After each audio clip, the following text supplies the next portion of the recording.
Alors, bonsoir, messieurs et mesdames. Merci de me donner la parole. Mon nom est Luc Martel, citoyen de Yamachiche. Isabelle, alors, un de vos citoyens.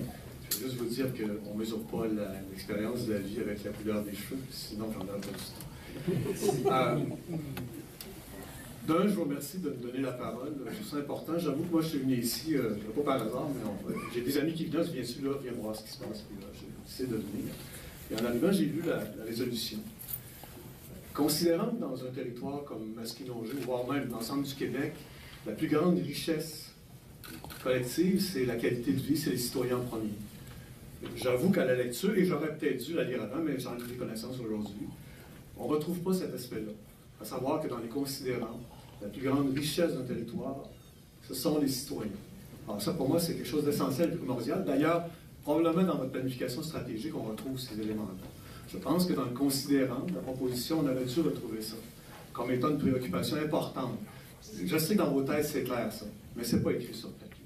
Et compte tenu de ça, si on avait pris le temps de mettre cette préoccupation-là, ce considérant-là, probablement qu'à la fin, dans la proposition, on aurait pu lire que cette proposition n'est pas une acceptation totale du projet, mais un premier cheminement pour mieux comprendre ce qui va se passer dans les prochaines années ou dans les prochains mois. Voilà, donc c'est ce que je voulais dire. Par ailleurs, tout à l'heure, j'ai entendu votre préoccupation sur la formation des services d'incendie. Alors, je pense que s'il y a lieu, et si on vous dit qu'il faut déposer des projets de formation 1 an ou 2 ans avant, je pense que ça se passe. Il faudrait déjà prévoir ce qui va se passer si jamais l'oléoduc passe et qui défraiera les coûts de formation de ces gens-là. Est-ce que ce sera la compagnie? Est-ce que ce sera le gouvernement du Québec? Alors, il y a toutes ces questions-là. Je pense que la décision, vous l'avez faite éclairer dans la mesure où vous l'étiez à ce moment-là. Mais à mon point de vue, et je ne dis pas que je fais partie du comité des opposants au projet, je me questionne comme citoyen indépendant ce soir.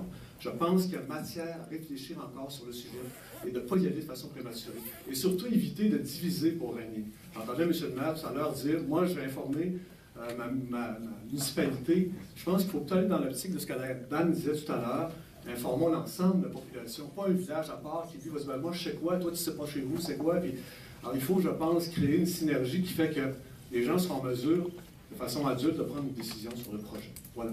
Merci beaucoup de m'avoir pris. Donc, je vais